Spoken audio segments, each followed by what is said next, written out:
Okay, what's up, YouTube? This is J-Man Time, and today I have another What If Call of Duty video game concept for you guys today.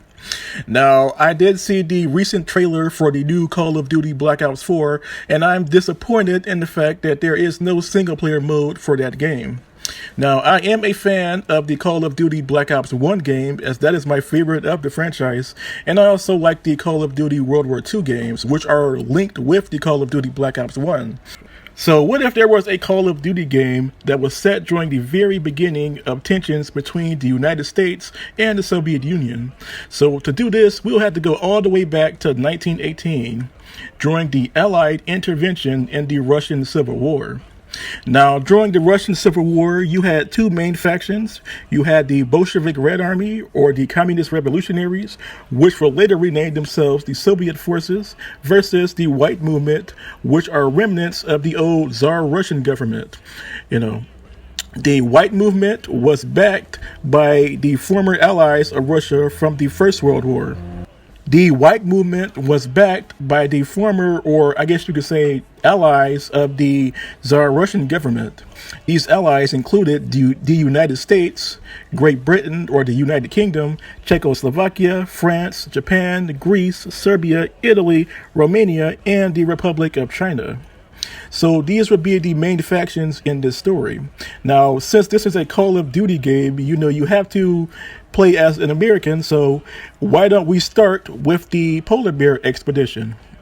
For those of you who don't know, the Polar Bear Expedition was an American intervention in the Russian Civil War using the American Expeditionary Force, also known as the AEF. During this time, the United States sent upwards to 50 to 100,000 troops to the Archangel region of Russia to intervene in the Russian Civil War and to help the white government repel the advances of the advancing Bolshevik Red Army. So this will be a good starting point in the story. Then you could branch off to the UK and the British forces and the French forces who were also involved in this conflict. Now, during the Russian Civil War, I guess you could say that Japan did the most on the Allied side. During the battles of the Far East, Japan managed to annex a giant chunk of the far eastern parts of Russia and held on to them until the year 1922 to 1925, where Japan finally retreated. But during that time period that Japan was there, they engaged in a long series of battles with the Bolshevik Red Army. So yeah, this would be the basic setup of the campaign for this game. Now, since this is a Call of Duty set in Russia, it would be cool if you could play as both sides. So there should be campaigns set on the Bolshevik side, or a Bolshevik story mode, and that would be a good idea for this game, kind of like Call of Duty World War II. You remember in Call of Duty World War II, you played as the United States and the Soviet Union at the same time. Now imagine that scenario, but in this game, you are going against each other. You're playing as an American mercenary fighting alongside the White Movement, while on the other side, you'll be playing as Russian communists or Russian socialists trying to overthrow the remnants of the Tsar government. So this will be a good setup for the basics of this hypothetical Call of Duty Black Ops 0. Now, during the war, you also had a lot of espionage missions. Now, you remember in Call of Duty World War II, there was a mission where you infiltrated the German army in France. Now, you should be able to do this in this game. There should be missions from both sides where you infiltrate either the White Movement or the Bolshevik Red Army and try to assassinate some of the high-ranking leaders. That did happen during this conflict, so that could be part of the stealth mission. It's taking place right at the end of World War I. You had mostly, I would say, bolt action rifles and single shot rifles like the Mosin they got and the Berdan 1 and 2 series. So those would make up the basic infantry weapons. But you also had a lot of weapons coming from countries like Japan and the United States, the UK, Serbia, Italy. All those weapons were being sent there to the White Movement in order to help them repel the advances of the Bolshevik Red Army. Now, during the Russian Civil War, the allies of the White Russian government, or the Tsar Russian government, decided to intervene against the Bolsheviks. These countries included the United States, France, Great Britain, and its Commonwealth states of Canada, Australia, New Zealand, and IIII. You also had countries like Czechoslovakia, Serbia. You also had other countries like Japan and its puppet state Korea also intervening in this war along with the Republic of China. Now, during this intervention, you also had a lot of countries that were gaining their independence from both Russia and the Soviet Union.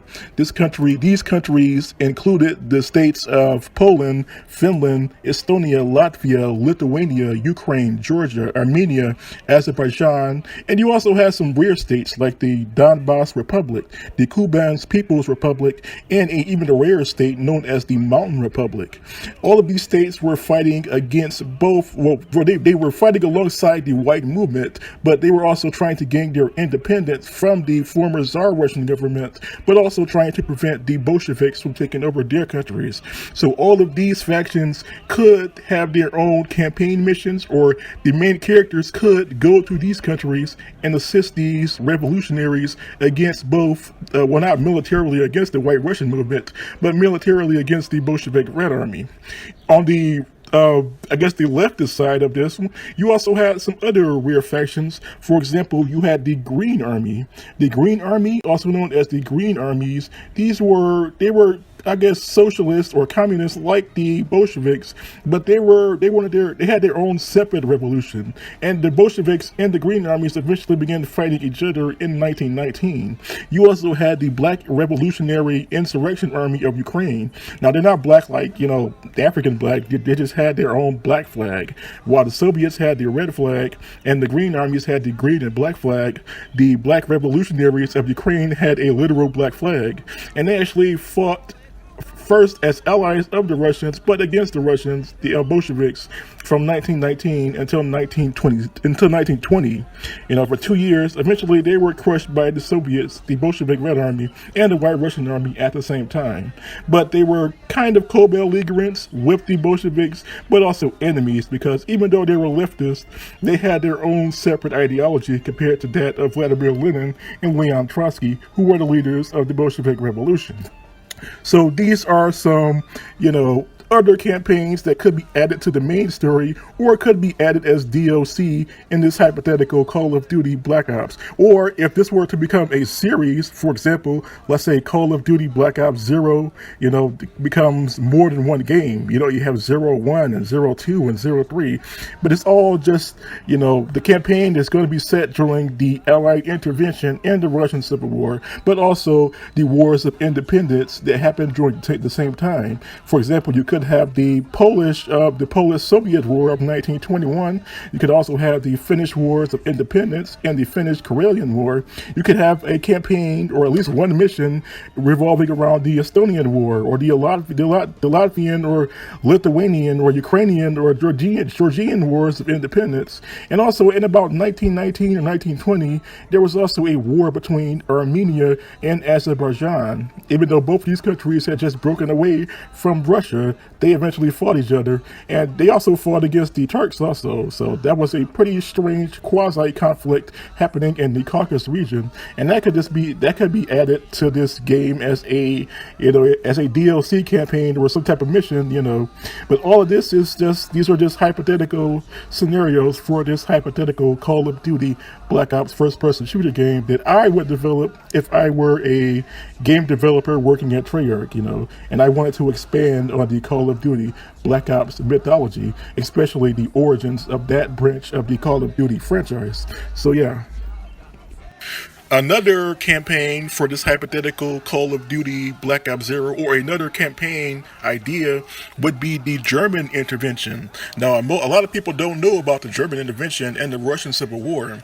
During the beginning, and I'll say up until about 1920, Germany actually did send its own army units and mercenaries in the Russian Civil War to help the independent republics that were trying to break away from both Russia and the Soviet Union.